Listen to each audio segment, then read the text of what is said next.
નમસ્કાર અમ્મા. અત્યાર સુધી આપણે જે બધી વાતો કરી છે ને એને થોડાક પાછળ જવું છે. એટલા માટે કે આપણે સમજવું છે ભાગવતની કથાનો સૂત્ર ક્યાં બંધાયેલું છે અત્યાર સુધીની કથાઓ. એટલે જો આપણે ધ્યાન આપીએ તો ભલે ભગવાન વિષ્ણુ એ કથાના સૂત્રધાર છે, પણ એટ ધ સેમ ટાઈમ આપણે જોઈએ અહીંયા તો જે બધી કથાઓ આપણે છેલ્લે સ્કંદ 3 અને સ્કંદ 4માં સાંભળી રહ્યા છીએ એ બધાની આસપાસની જે કડી છે એ કડી છે સ્વયંભૂ મનુ અને એમનો પરિવાર. આપણે જો શરૂઆત કરીએ ત્રીજા સ્કંદની, જ્યાંથી પહેલાં આપણે વિરાટ શરીરની ઉત્પત્તિ વિશેની કથા સાંભળી અને ત્યારબાદ વરાહ અવતારની કથા સાંભળી, અને વરાહ અવતાર બાદ આપણે દિતિ અને કશ્યપ ઋષિની કથા સાંભળી, અને પછી આપણે સાંભળ્યું કદર્મજી વિશે અને દેવહૂતિ અને કદર્મજી ના લગ્નનું.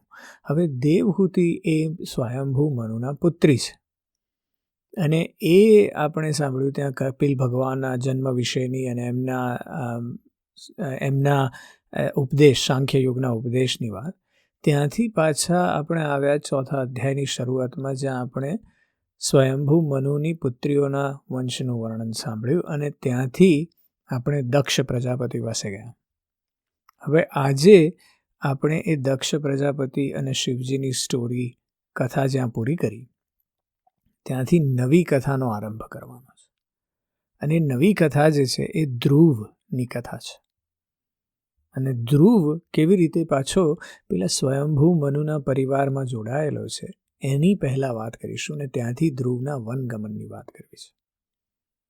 એટલે શ્રી મૈત્રેયજી અને વિદુરજી વચ્ચેનો સંવાદ ચાલુ છે, અને મૈત્રેયજી કહે છે કે હે શત્રુસૂદન વિદુરજી, સનકાદિ ઋષિઓ નારદ, ઋભુ, હંસ, અરુણી અને યતિ, બ્રહ્માજીના આ નૈષ્ઠિક બ્રહ્મચારી પુત્રોએ ગૃહસ્થાશ્રમમાં પ્રવેશ કર્યો નહીં. સૌથી પહેલાં આપણે બીજા અધ્યાયમાં વાત કરી છે, જ્યારે બ્રહ્માજીને સૃષ્ટિનું સર્જન કરવું છે ત્યારે એમણે પહેલાં સનકાદિ ઋષિઓને જન્મ આપ્યો. પણ એ તો સીધા ભગવાનની નિસર્ગ વૃત્તિમાં પહોંચી ગયા, એમને તો કોઈ સંસારની ખેવના જ નથી. ત્યારબાદ એમણે 10 ઋષિઓને ઉત્પન્ન કર્યા. એ 10 ઋષિઓમાં પણ એ જ ખટકો ચાલ્યો. એમાં આ જે નારદ, ઋભુ, હંસ, અરુણી અને યતિની વાત છે, એમણે તો બ્રહ્મચારી રૂપ જ ધારણ રાખ્યું અને ગૃહસ્થાશ્રમમાં પ્રવેશ કર્યો નહીં, તેથી તેઓને કોઈ સંતાન થયું નહીં. અધર્મ પણ બ્રહ્માજીનો જ પુત્ર હતો, અને તેની પત્નીનું નામ હતું મૃપા. તેને દંભ નામનો પુત્ર અને માયા નામની પુત્રી થયા.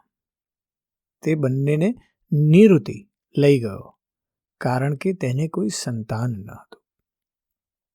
દંભ અને માયાથી લોભ અને નિકૃતિ એટલે કે શઠતાનો જન્મ થયો. તેમનાથી ક્રોધ અને હિંસા તથા તેમનાથી કળી એટલે કે કલહ અને તેની બહેન દુરુક્તિ એટલે કે અપશબ્દ ઉત્પન્ન થયા. હે સાધુ શ્રેષ્ઠ, પછી કળીએ દુરુક્તિથી ભય અને મૃત્યુ ઉત્પન્ન કર્યા, અને તે બંનેના સંયોગથી યાતના અને નિરય એટલે કે નરકનું જોડકું ઉત્પન્ન થયું. એટલે આ આપણે જોઈએ તો અધર્મનો વંશની વાત સાંભળી અહીંયા આપણે, કે અધર્મ એ પણ બ્રહ્માજીનો પુત્ર છે, અને એને દંભ અને માયા નામની પુત્ર અને પુત્રી રિસ્પેક્ટિવલી જન્મ થયો. એ દંભ અને માયાથી લોભ અને નિકૃતિ, શઠતાનો જન્મ થયો. એમનાથી ક્રોધ અને હિંસાનો જન્મ થયો. એમનાથી કલહ અને અપશબ્દનો જન્મ થયો, અને એ કલહ અને અપશબ્દમાંથી ભય અને મૃત્યુ, અને એમાંથી યાતના અને નરક ઉત્પન્ન થયા. એટલે અધર્મની આ આખી વંશવેલી છે. એક વખત અધર્મ ચાલુ થયો એટલે એની જોડે આ બધું જોડાતું આવવાનું જ છે. એટલે યાદ આપણે એ રાખવાનું છે કે શઠતા અથવા હિંસા અથવા કલહ અથવા અપશબ્દ ત્યારે જ આવશે જ્યારે કંઈક અધર્મ થયો છે. પણ અધર્મ એનું મૂળ છે. ક્યાંક કોઈક અધર્મ થયો છે અને અધર્મના લીધે જ આપણી અંદર લોભ, દંભ, માયા બધાનો જન્મ થાય છે. એટલે અધર્મથી જો બચીએ તો આ બધાથી બચી જવાશે. મૈત્રેયજી કહે છે કે હે નિષ્પાપ વિદુરજી, આ પ્રમાણે મેં તમને સંક્ષેપમાં પ્રલયના કારણરૂપ અધર્મનો વંશ કહી સંભળાવ્યો. આ અધર્મનો ત્યાગ કરાવે છે અને પુણ્યના સંપાદનમાં હેતુ બને છે. તેથી આનું વર્ણન 3 વાર સાંભળીને મનુષ્ય પોતાની મનની મલિનતા દૂર કરી દે છે. જો આપણે આ સમજી જઈએ કે અધર્મ આપણને આ રીતે આગળ લઈ જશે, આવી જગ્યાઓએ લઈ જશે, અને જો એ પ્રમાણે આપણે ધ્યાન આપીએ તો એની જાતે જ આપણી અંદર પુણ્ય જમા થવા માંડે. હે કુરુનંદન, હવે હું શ્રીહરિના અંશ બ્રહ્માજીના અંશથી ઉત્પન્ન થયેલા પવિત્ર કીર્તિ મહારાજ સ્વયંભૂ મનુના પુત્રોના વંશનું વર્ણન કરું છું. જે 4થો અધ્યાય જ્યારે ચાલુ થયો ત્યારે આપણે પુત્રીઓના વંશનું વર્ણન કર્યું હતું. આજે હવે પુત્રોના વંશનું વર્ણનની વાત છે. મહારાણી શતરૂપા અને તેમના પતિ સ્વયંભૂ મનુથી પ્રિયવ્રત અને ઉત્તાનપાદ એ 2 પુત્રો થયા. ભગવાન વાસુદેવની કલાથી ઉત્પન્ન થયા હોવાને કારણે એ બંને સંસારનું રક્ષણ કરવામાં તત્પર રહેતા હતા. ઉત્તાનપાદને સુનતિ અને સુરુચિ નામની 2 પત્નીઓ હતી. તેમાંની સુરુચિ રાજાને વધારે પ્રિય હતી. સુનીતિ કે જેનો પુત્ર ધ્રુવ હતો તે તેમને એટલી પ્રિય ન હતી. એક દિવસ રાજા ઉત્તાનપાદ સુરુચિના પુત્ર ઉત્તમને ખોળામાં બેસાડીને લાડ કરી રહ્યા હતા. તે જ સમયે ધ્રુવને પણ ખોળામાં બેસવાની ઈચ્છા થઈ, પરંતુ રાજાએ તેને આવકાર્યો નહીં. તે સમયે ઘમંડ ભરેલી સુરુચિએ પોતાની શૌક્યના પુત્ર ધ્રુવને મહારાજના ખોળામાં આવતો પ્રયત્ન કરતો જોઈ અને તેની સામે જ તેને ઈર્ષાપૂર્ણ શબ્દોમાં કહ્યું, દીકરા, તું રાજ સિંહાસન પર બેસવાનો અધિકારી નથી. તું પણ રાજાનો જ પુત્ર છે. તેથી શું થયું? તને મેં તો મારી કુખમાં ધારણ નથી કર્યો ને? તું હજી નાદાન છે. તને ખબર નથી કે કોઈ બીજી સ્ત્રીના ગર્ભમાંથી તે જન્મ લીધો છે. તું આવા દુર્લભ અર્થની ઈચ્છા કરી રહ્યો છે જે તારે કરવી જોઈએ નહીં. જો તું રાજ સિંહાસન ઈચ્છતો હોય તો તપસ્યા કરી અને પરમ પુરુષ શ્રી નારાયણની આરાધના કર અને તેમની કૃપાથી મારા ગર્ભમાં આવીને જન્મ લે. એટલે જે સુનીતિનો પુત્ર ધ્રુવ છે, જે એટલી પ્રિય એવી રાણી નથી, અને સુરુચિ જે પ્રિય રાણી છે ઉત્તાનપાદની, એના પુત્રને પોતાના પતિ લાડ લડાવી રહ્યા છે. એ સમયે સુરુચિ પોતે અગેન આ બધા અધર્મના માર્ગો છે નાના નાના. બીજાના પુત્રને એણે જોયો, બીજી રાણીના પુત્રને, પણ એ એના જ પતિનો પુત્ર છે. પણ એનાથી એ સહન થયું નહીં, અને ન થયું એટલે એણે આવા કડવા વેણ કીધા એક નાના બાળકને, જેને માત્ર પિતાના ખોળામાં બેસવું, જેને માત્ર થોડો લાડ જોઈતો હતો અને બીજું કશું જોઈતું નથી. એને ક્યાં રાજ સિંહાસનની ખેવના કરી છે? એને તો માત્ર પિતાના ખોળામાં બેસવાની ખેવના કરી છે. અને એટલે આ અહીંયા શરૂ થાય છે નવી વાર્તા આપણા માટે. શ્રી મૈત્રેયજી કહે છે કે હે વિદુરજી, જે રીતે લાકડીનો માર ખાઈને સાપ ફૂંફાડા મારવા લાગે છે, તેવી જ રીતે પોતાની સાવકી માતાના કઠોર વેણથી ઘાયલ થઈને ધ્રુવ ક્રોધનો માર્યો લાંબા લાંબા શ્વાસ લેવા લાગ્યો. તેના પિતા ચૂપચાપ આ બધું જોતા રહ્યા, મોંમાંથી એક પણ શબ્દ બોલ્યા નહીં. ત્યારે પિતાને છોડીને ધ્રુવ રડતો રડતો પોતાની માતા પાસે આવ્યો. તેના બંને હોઠ ફફડી રહ્યા હતા. તે ડુસકા ભરીને રડી રહ્યો હતો. સુનીતિએ દીકરાને ઊંચકીને ખોળામાં લીધો અને જ્યારે મહેલના બીજા લોકો પાસેથી પોતાની શૌક્ય સુરુચિએ કરેલી વાત સાંભળી ત્યારે તેને પણ ઘણું દુઃખ થયું. તેની ધીરજ તૂટી ગઈ. તે દાવાનળથી બળેલી વેલીની જેમ શોકથી સંતપ્ત થઈને કરમાઈ ગઈ અને વિલાપ કરવા લાગી. શૌકે કહેલી વાતો યાદ આવવાથી તેના કમળ જેવા નેત્રોમાં આંસુ ભરાઈ આવ્યા. તે વિચારીને પોતાના દુઃખના દરિયાનો ક્યાંય અંત દેખાતો નહોતો. તેણે ઊંડો શ્વાસ લઈને ધ્રુવને કહ્યું, બેટા, તું બીજાઓ માટે કોઈ પ્રકારની અમંગળની કામના ન કર. જે મનુષ્ય બીજાઓને દુઃખ આપે છે તેણે પોતે જ તેનું ફળ ભોગવવું પડે છે. સુરુચિએ જે કંઈ કહ્યું તે બરાબર જ છે, કારણ કે મહારાજને મને પત્ની તરીકે બોલાવવામાં પણ લાજ આવે છે. તે મુજ અભાગણીના જ ગર્ભથી જન્મ લીધો છે અને મહારાજ દૂધથી ઉછર્યો છું. બેટા, સુરુચિએ તારી સાવકી માં હોવા છતાં પણ વાત બિલકુલ બરાબર કહી છે. તેથી જો તું રાજકુમાર ઉત્તમની જેમ રાજ સિંહાસન પર બેસવા ઈચ્છતો હોય તો દ્વેષ ભાવ છોડી અને તેના કથનનું પાલન કર. બસ શ્રી અક્ષોધજ એવા ભગવાનના ચરણ કમળોની આરાધના કરવા લાગી જા. સંસારનું પાલન કરવા માટે સત્વગુણનો અંગીકાર કરનારા તે શ્રીહરિના ચરણોની આરાધના કરવાથી જ તારા પરદાદા શ્રી બ્રહ્માજીને તે સર્વશ્રેષ્ઠ પદ પ્રાપ્ત થયું છે, કે જે મન અને પ્રાણને જીતનારા મુનિઓ વડે પણ વંદનીય છે. આ જ પ્રમાણે તારા દાદા સ્વયંભૂ મનુએ પણ મોટી મોટી દક્ષિણાવાળા યજ્ઞો કરી અનન્ય ભાવે તે જ ભગવાનની આરાધના કરી હતી.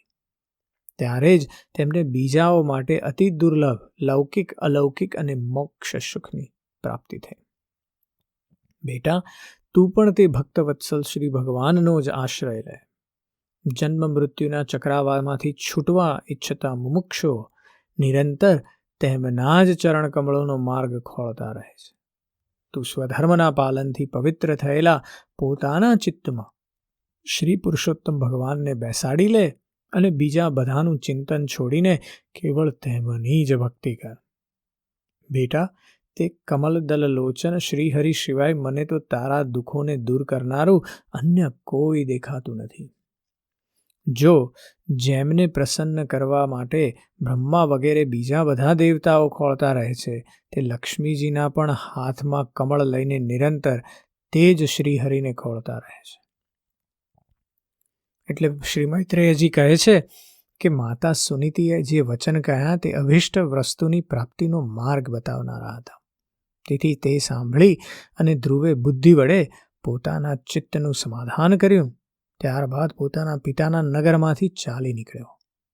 આ બધાના સમાચાર સાંભળી અને ધ્રુવ શું કરવા ઈચ્છે છે તે જાણવા માટે નારદજી ત્યાં આવ્યા. તેમણે ધ્રુવના માથે પોતાનો પાપનાશક કમલવત કર ફેરવતા મનોમન વિસ્મિત થઈને કહ્યું, અહો, ક્ષત્રિયોનું કેવું અદ્ભુત તેજ છે. તેઓ થોડો સરખો પણ માનભંગ સહી શકતા નથી. જુઓ, હજી તો આ નાનો સરખો બાળક છે, તો પણ તેના હૃદયમાં સાવકી માના કડવા વેણ ઘર કરી ગયા છે. તે પછી નારદજીએ ધ્રુવને કહ્યું, બેટા, હજી તો તું બાળક છે, ખેલકૂદમાં મસ્ત રહે છે.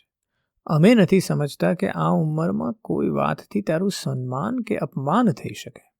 જો તને માન અપમાનનો ખ્યાલ હોય તો બેટા, વાસ્તવમાં મનુષ્યનું અસંતોષનું કારણ મોહ સિવાય અન્ય કશું જ નથી. સંસારમાં મનુષ્ય પોતાના કર્મો અનુસાર જ માન, અપમાન કે સુખ દુઃખ વગેરે મેળવે છે. વત્સ, ભગવાનની ગતિ ઘણી વિલક્ષણ છે. તેથી તેના પર વિચાર કરીને બુદ્ધિમાન મનુષ્ય ભાગ્યવશાત પોતે જેવી પણ પરિસ્થિતિનો સામનો કરવો પડે તેમાં જ સંતુષ્ટ રહેવું જોઈએ. હમણાં માતાના ઉપદેશથી તું યોગ સાધન વડે જે ભગવાનની કૃપા મેળવવા જઈ રહ્યો છે, મારા વિચારમાં તો સાધારણ મનુષ્ય માટે તેમને પ્રસન્ન કરવા એ ઘણું જ મુશ્કેલ છે. યોગીજનો અનેક જન્મો સુધી અનાસક્ત રહીને સમાધિ યોગ વડે મોટી મોટી કઠોર સાધનાઓ કરતા રહે છે, પરંતુ ભગવાનના માર્ગનો પત્તો મેળવવા પામતા નથી. તેથી તું આ વ્યર્થ હઠ છોડી દે અને ઘરે પાછો વળ. મોટો થાય ત્યારે જ્યારે પરમાર્થ સાધનનો સમય આવે ત્યારે તે માટે પ્રયત્ન કરજે. વિધાતાના વિધાન અનુસાર સુખ દુઃખ જે કંઈ પણ પ્રાપ્ત થાય તેમાં ચિત્તને સંતુષ્ટ રાખવું જોઈએ. આમ કરનારો મનુષ્ય સુખ દુઃખથી પર થઈ જાય છે. મનુષ્ય પોતાનાથી અધિક ગુણવાનને જોઈને પ્રસન્ન થવું જોઈએ, જે ઓછો ગુણવાળો હોય તેના પર દયા કરવી જોઈએ, અને જે પોતાને સમાન ગુણવાળો હોય તેની સાથે મિત્રતાનો ભાવ રાખવો જોઈએ. આમ કરવાથી તેને દુઃખો ક્યારેય દબાવી શકતા નથી. નારદજીએ બહુ સુંદર વાત ખૂબ સામાન્ય શબ્દોમાં કહી દીધી છે. એ કહે છે કે જો આપણે સુખી રહેવું હોય તો આપણે આગળ પણ એક સુંદર વાત કરી હતી, ડોન્ટ કમ્પેર. અને જો કમ્પેરિઝન હજી પણ થાય, કારણ કે કમ્પેરિઝન તો માણસના મનમાં ઘર કરી ગયેલી છે. હવે કમ્પેરિઝન તો થવાની જ છે, પણ એ કમ્પેરિઝનનો ઉપયોગ પોઝિટિવલી કરવાનો છે. એટલે કે આપણાથી વધારે ગુણશાળી લોકો છે એ તરફ આપણે પ્રસન્ન થવાનું છે.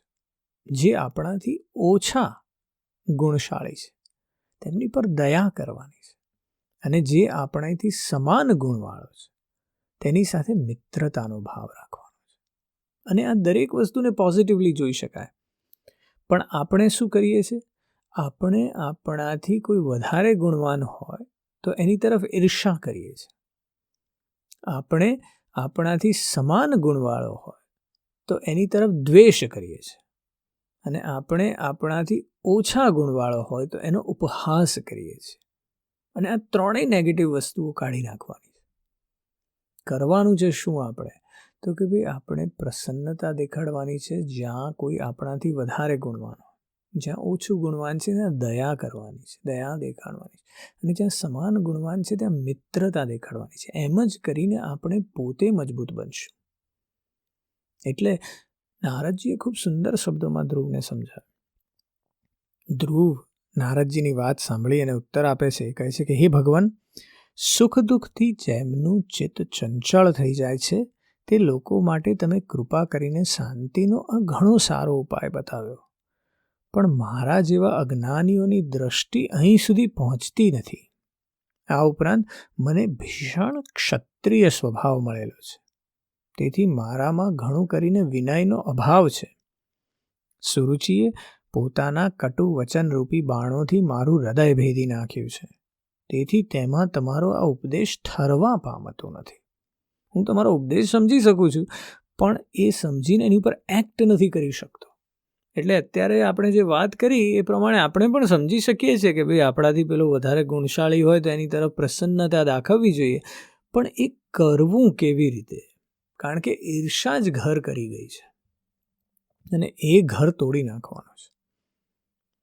એટલે એ કહે છે કે હે બ્રહ્મન, હું તે પદ પર અધિકાર કરવા ઈચ્છું છું જે ત્રણેય લોકમાં સર્વશ્રેષ્ઠ પદ છે, તથા જેના પર મારા બાપ દાદા અને બીજા કોઈ પણ આરૂઢ થઈ શક્યા નથી. તમે મને તેની જ પ્રાપ્તિનો કોઈ સારો એવો માર્ગ બતાવો. તમે ભગવાન બ્રહ્માજીના પુત્ર છો અને સંસારના કલ્યાણ માટે જ વીણા વગાડતા વગાડતા સૂર્યની જેમ ત્રણેય લોકમાં વિચરણ કરતા રહો છો. ધ્રુવે આવી વાત કીધી એટલે નારદજી ખૂબ પ્રસન્ન થયા અને એમણે ધ્રુવને સદુપદેશ આપ્યો. નારદજીએ કહ્યું કે બેટા, તારા માતા સુનીતિએ તને જે કંઈ પણ જણાવ્યું છે તે જ તારે માટે પરમ કલ્યાણનો માર્ગ છે. ભગવાન વાસુદેવ જ તે ઉપાય છે. તેથી તું ચિત્ત જોડીને તેમની જ ભક્તિ કર. જે મનુષ્યને પોતાને માટે ધર્મ, અર્થ, કામ અને મોક્ષ રૂપ પુરુષાર્થની અભિલાષા હોય તેને માટે તેમને પામવાનો ઉપાય એકમાત્ર શ્રીહરિના ચરણોનું સેવન જ છે. બેટા, તારું કલ્યાણ થશે. હવે તું શ્રી યમુનાજીના તટવર્તી પરમ પવિત્ર મધુવનમાં જા. ત્યાં શ્રીહરિનો નિત્ય નિવાસ છે. ત્યાં શ્રી કાલિંદીના નિર્મળ જળમાં 3 સમયે સ્નાન કરી નિત્ય કર્મથી પરવારીને યથાવિધિ આસન પાથરીને સ્થિર ભાવે બેસજે. પછી રેચક, પૂરક અને કુંભક ત્રણેય પ્રકારના પ્રાણાયામથી ધીરે ધીરે પ્રાણ, મન અને ઇન્દ્રિયોના દોષોને દૂર કરીને ધૈર્ય મુક્ત મનથી પરમ ગુરુ શ્રી ભગવાનનું આ પ્રમાણે ધ્યાન કરજે. ભગવાનના નેત્રો અને મુખ નિરંતર પ્રસન્ન રહે છે. તેમને જોવાથી એવું માલમ થાય છે કે તેઓ પ્રસન્નતાપૂર્વક ભગવાનને વરદાન આપવા માટે તત્પર છે. તેમની નાસિકા, તેમના ભવા અને તેમના કપોલ ઘણા જ સોહામણા છે. તેઓ બધા જ દેવતાઓમાં પરમ સુંદર છે. તેમની અવસ્થા તરુણ છે, બધા અંગો ઘણા ઘાટીલા છે, હોઠ લાલ લાલ અને આંખો રતુંબડી છે. તેઓ પ્રણતજનોના આશ્રયદાતા, અપાર સુખદાયક, શરણાગત વત્સલ અને દયાસાગર છે. તેમના વત્સલમાં શ્રીવત્સનું ચિહ્ન છે. તેમનું શરીર જળભર્યા વાદળ જેવું શ્યામ વર્ણ છે. તે પરમ પુરુષ શ્યામ સુંદર ગળામાં વનમાળા ધારણ કરેલા છે અને તેમની 4 ભુજાઓમાં શંખ, ચક્ર, ગદા અને પદ્મ સુશોભિત છે. તેમના અંગ પ્રત્યંગ મુગટ, કુંડળ, કેયુર, કંકણ વગેરે આભૂષણોથી વિભૂષિત છે. ગળું કૌસ્તભ મણિની પણ શોભાને વધારી રહ્યું છે તથા તેમના શ્રી વિગ્રહ પર રેશમી પીતાંબર છે. તેમના કટી પ્રદેશમાં સુવર્ણની કટી મેખલા અને તેમના ચરણોમાં સુવર્ણમય નુપુર સુશોભિત છે. ભગવાનનું સ્વરૂપ ઘણું જ દર્શનીય, શાંત તથા મન અને આંખોને આનંદિત કરનારું છે.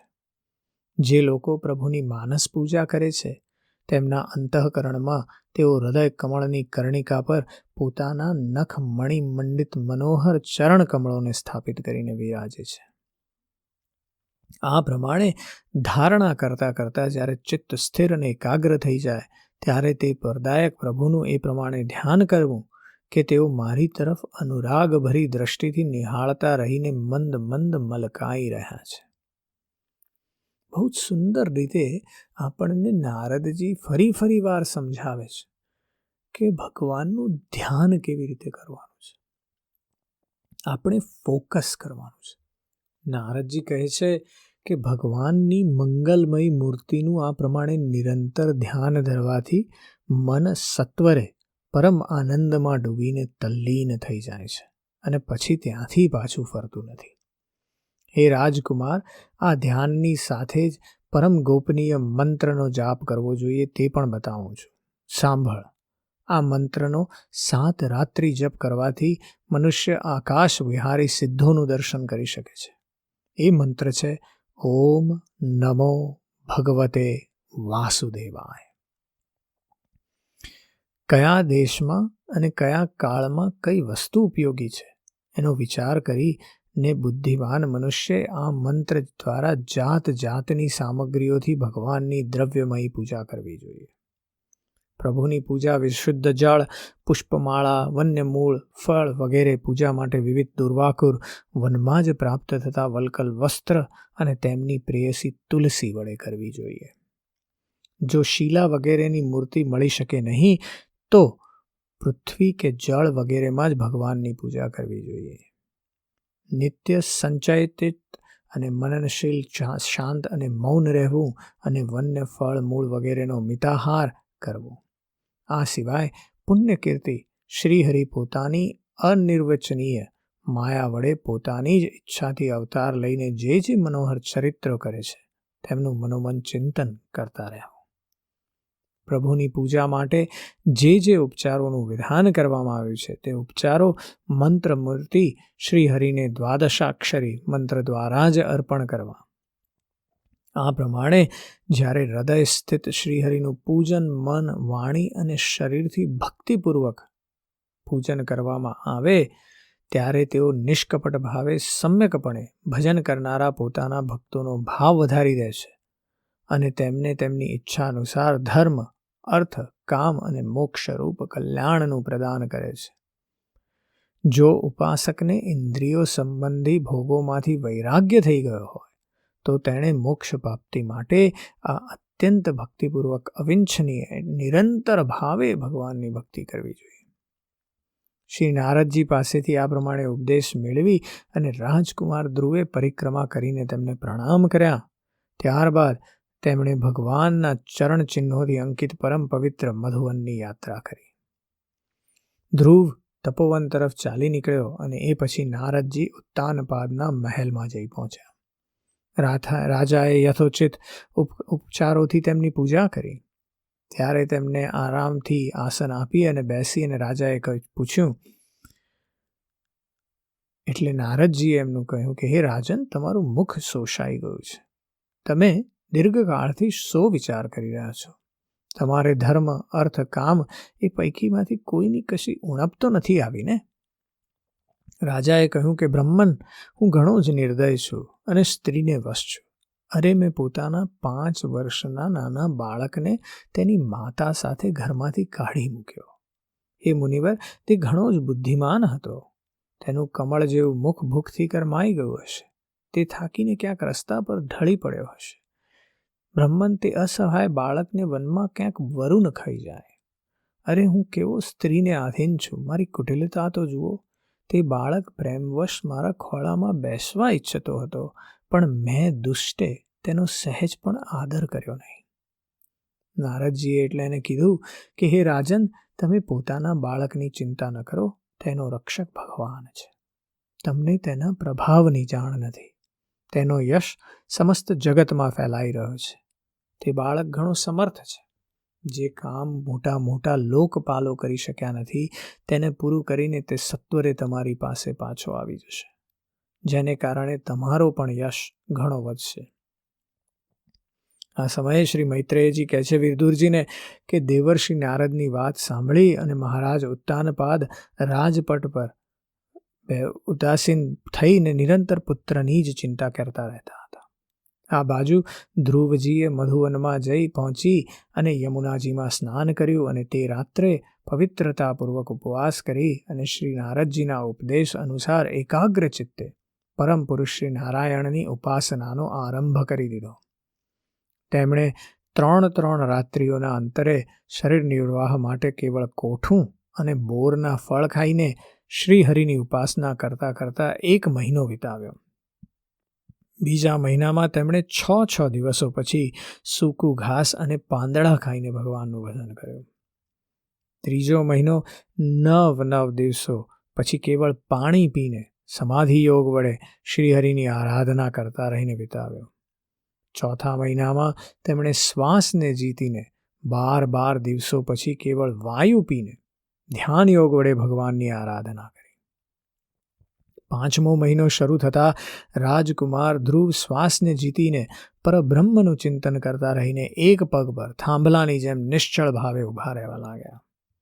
તે સમયે તેમણે શબ્દ વગેરે વિષયોને અને ઇન્દ્રિયોના નિયામક પોતાના મનને ચારે બાજુએથી વાળી લીધું તથા હૃદય સ્થિત શ્રીહરિના સ્વરૂપનું ચિંતન કરતા રહીને ચિત્તને બીજે ક્યાંય જવા ન દીધું. જે સમયે તેમણે મહતત્વ વગેરે સમસ્ત તત્વોના આધાર તથા પ્રકૃતિ અને પુરુષના પણ અધીશ્વર પરબ્રહ્મની ધારણા કરી, તે સમયે તેમનું તેજ સહી નહીં શકવાને કારણે 3 લોક કંપી ઉઠ્યા. જ્યારે રાજકુમાર ધ્રુવ એક પગે ઊભા રહ્યા ત્યારે તેમના અંગૂઠાથી દબાઈને અડધી પૃથ્વી એવી રીતે નમી ગઈ કે જેમ કોઈ ગજરાજના ચાલવાથી નૌકા ડગલે ને પગલે જમણી ડાબી તરફ ડગવગમાં લાગે છે. ધ્રુવજી પોતાના ઇન્દ્રિયો દ્વારા તથા પ્રાણને રોકીને અનન્ય બુદ્ધિથી વિશ્વાત્મા શ્રી હરિનું ધ્યાન ધરતા રહ્યા. આ પ્રમાણે તેમની સમસ્ત પ્રાણની અભિન્નતા થઈ જવાને કારણે બધા જ જીવોના શ્વાસ પ્રશ્વાસ રોકાઈ ગયા. એનાથી સમસ્ત લોકોને લોકપાલોને ઘણી પીડા થઈ અને તે બધા ગભરાઈને શ્રી હરિના ચરણે જઈ પહોંચ્યા. દેવતાઓએ કહ્યું કે હે ભગવાન, ચરાચર જીવોના શરીરના પ્રાણ એક સાથે રોકાઈ ગયા હોય એવું તો તમે પહેલાં ક્યારેય અનુભવ્યું નથી. તમે શરણાગતોનું રક્ષણ કરનારા છો. તમારા શરણે આવેલા અમને આ દુઃખમાંથી છોડાવો. શ્રી ભગવાને કહ્યું કે હે દેવતાઓ, તમે ડરો નહીં. ઉત્તાનપાદના પુત્ર ધ્રુવે પોતાના ચિત્તને મુજ વિશ્વાસમાં લીન કરી દીધું છે. આ સમયે મારી સાથે તેની અભેદ ધારણા સિદ્ધ થઈ ગઈ છે. એનાથી જ તેના પ્રાણ નિરોધથી તમારા બધાના પણ પ્રાણ રોકાઈ ગયા છે. હવે તમે પોતપોતાના લોકમાં જાઓ. હું તે બાળકને આ દુષ્કર તપમાંથી નિવૃત્ત કરી દઈશ. એટલે ધ્રુવ ભગવાન સાથે એટલા બધા જોડાઈ ગયા છે કે એ જે કર્મ કરે છે એ ભગવાન સાથે જોડાયેલું છે. આપણે યાદ રાખવાનું છે કે ભગવાને કીધું કે હું જ અનેક થઈ જાઉં. એટલે આ બધા ભગવાનના જે અંશ છે એ બધા રોકાઈ ગયા, કારણ કે ધ્રુવ રોકાઈ ગયા છે અને ધ્રુવ રોકાઈ ગયા એટલે ભગવાન રોકાઈ ગયા છે. એટલે આવું તાદાત્મ્ય જ્યારે બંધાઈ જાય ત્યારે ભગવાનની પ્રતીતિ થાય. ત્યાં સુધી થવું શક્ય નથી. એ નિષ્ઠા, એ ભક્તિ જો મળી જાય અને જો એ આપણે કરી શકીએ એમાંનો કંઈક નાનો અંશ પણ કરી શકીએ તો આપણે ભગવાનની સમીપ જ જઈ રહ્યા છીએ, અને એ ખૂબ મહત્વનું છે. આજે બસ આટલું જ. જય શ્રી કૃષ્ણ.